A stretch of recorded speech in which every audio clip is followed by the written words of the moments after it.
yaitu bagaimana cara kita menyambut bulan suci Ramadan yang insya Allah sebentar lagi kita akan memasukinya.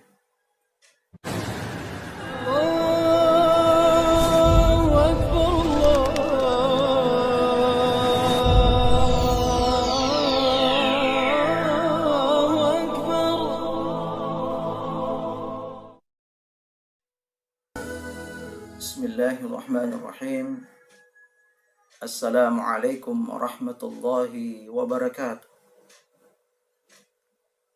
Innal hamdalillah wa syukra lillah wassalatu wassalamu ala Rasulillah Muhammad bin Abdillah wa ala alihi wa sahbihi wa mawala, amma ba'd. Kaum muslimin dan muslimat, saudara-saudaraku sekalian, di mana saja berada, yang insya Allah sama-sama dirahmati oleh Allah Subhanahu wa Ta'ala.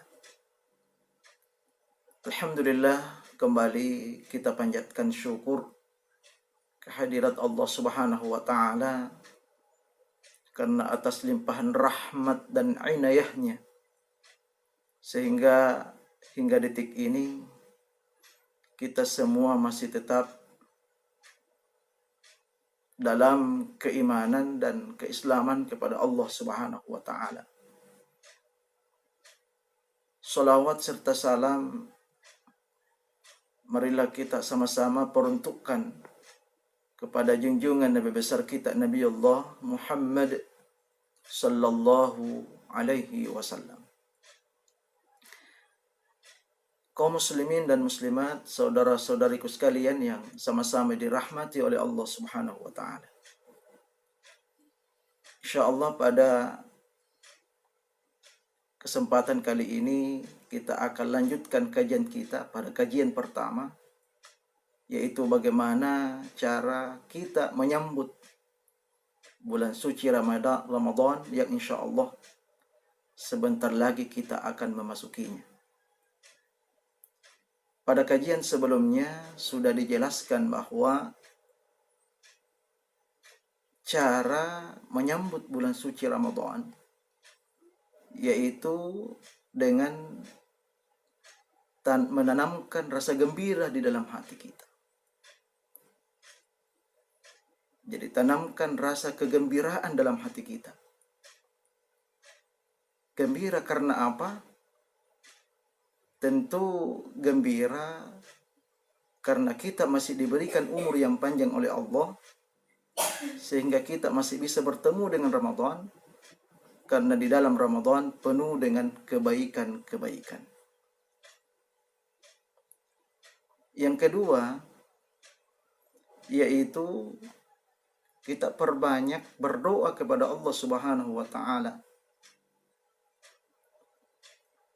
yaitu minta agar kita senantiasa diberikan umur yang panjang, diberikan kesehatan, sehingga dapat memasuki bulan suci Ramadan. Bahkan selama Ramadan kita bisa menjalankan ibadah sebaik-baiknya dengan tubuh yang sehat, dengan kekuatan yang prima, dan lain-lain sebagainya. Kemudian selanjutnya, cara kita menyambut bulan suci Ramadan saat ini hendaknya kita berazam dalam diri kita. Kita bertekad kuat seperti yang disebutkan oleh guru kita di dalam kitab Kaifa Nastaqbilu Syahr Ramadan Al-Mubarak. Beliau sebutkan, yang bagi an nastaqbila hadha syahr Ramadan, syahr al-karim, hendaknya dalam menyambut bulan suci yang mulia ini bil azimati sadiqati, dengan tekad yang benar, tekad yang tulus, yaitu apa? Ala siyamihi wa qiyamihi, untuk melaksanakan puasa di siang harinya dan melaksanakan ibadah pada malam harinya. Jadi tanamkan dalam diri kita tekad untuk menunaikan ibadah utama Ramadan, yaitu puasa di siang harinya dan melaksanakan ibadah di malam harinya, yaitu melaksanakan sholat tarawih. Dan diingatkan bahwa semua itu kita lakukan imanan wahtisaban, didasari dengan keimanan dan mengharap hanya kepada Allah Subhanahu wa ta'ala. Dan ini kuncinya. Kunci diterimanya suatu ibadah itu apabila ibadah yang kita lakukan hanya untuk mengharapkan ridha Allah.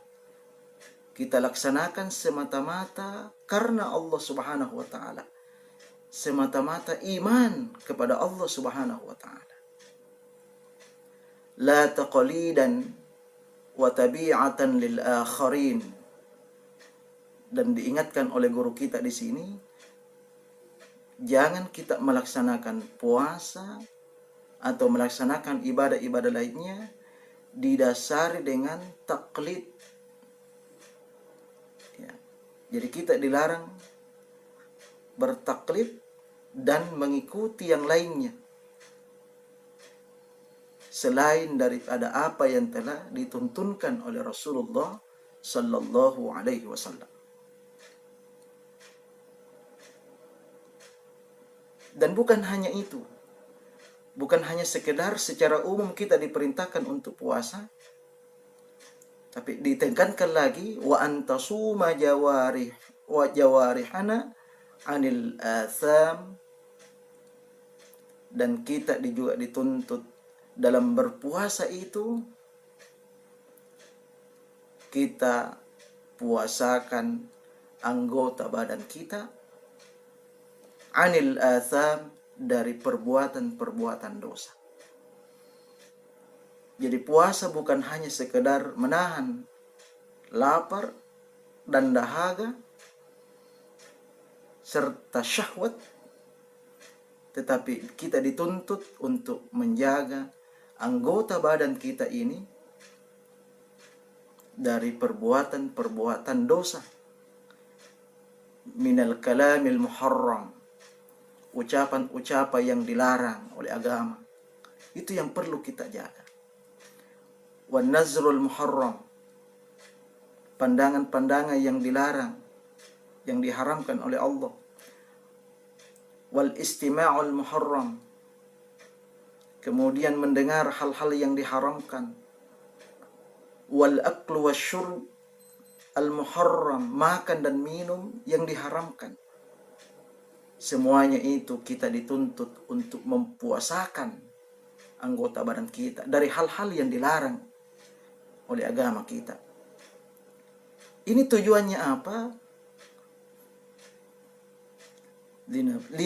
Linufusi bil maghfirati wal 'idqi minan nar. Semata-mata ini dilakukan untuk meraih daripada ampunan Allah Subhanahu wa ta'ala dan pembebasan dari api neraka. Karena memang puasa Ramadan ini salah satu di antara keistimewaannya adalah adanya jaminan ampunan dari Allah dan bahkan pembebasan dari api neraka. Selanjutnya kata beliau, yang bagi lana an nuhafiza ala adabis siyam min ta'khiris sahur ila akhir juz'in minal lail. Dan untuk menyempurnakan puasa kita ini, hendaknya kita menjaga adab-adab dalam berpuasa. Jadi bukan hanya sekedar berpuasa, tapi kita harus tahu bagaimana adab-adab dalam berpuasa itu. Di antaranya kata beliau di sini, min ta'khiris sahur ila akhir juz'in minal lail. Di antaranya, di antara adab-adab puasa, yaitu mentakhirkan makan sahur. Makan sahurnya di akhir-akhir malam. Ya. Jadi makan sahurnya diakhirkan. Jangan terlalu cepat. Bahkan wa ta'jilul fitr.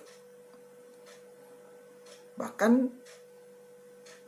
dalam hal berbuka itu dianjurkan cepat ketika pas terbenam matahari. Inilah diantara adab-adab dalam berpuasa. Dan insya Allah secara khusus ada kajian mengenai adab-adab puasa yang secara lengkap kita akan jelaskan. Insya Allah pada pertemuan atau pada kajian-kajian berikutnya kita akan lebih mendalam ya bagaimana adab-adab dalam berpuasa sehingga puasa kita insya Allah betul-betul bisa membawa kita di lautan maghfirahnya Allah Subhanahu wa taala, dan insya Allah kita semua terbebas dari api nerakanya Allah Subhanahu wa taala. Sekira demikianlah kajian kita masih terkait dengan bagaimana cara menyambut bulan suci Ramadan bagian kedua ini, dan insya Allah kita akan lanjutkan pada kajian berikutnya masih terkait dengan bagaimana cara kita menyambut bulan suci Ramadan. Ini harapan kita, mudah-mudahan Ramadan tahun ini jauh lebih baik daripada tahun sebelumnya, sekalipun dalam situasi seperti ini. Demikian, mudah-mudahan bermanfaat. Subhanakallahumma wa bihamdika asyhadu an la ilaha illa anta astaghfiruka wa atubu ilaik. Wallahul musta'an wa alaihi tiklan. Thumma assalamu alaikum warahmatullahi wabarakatuh.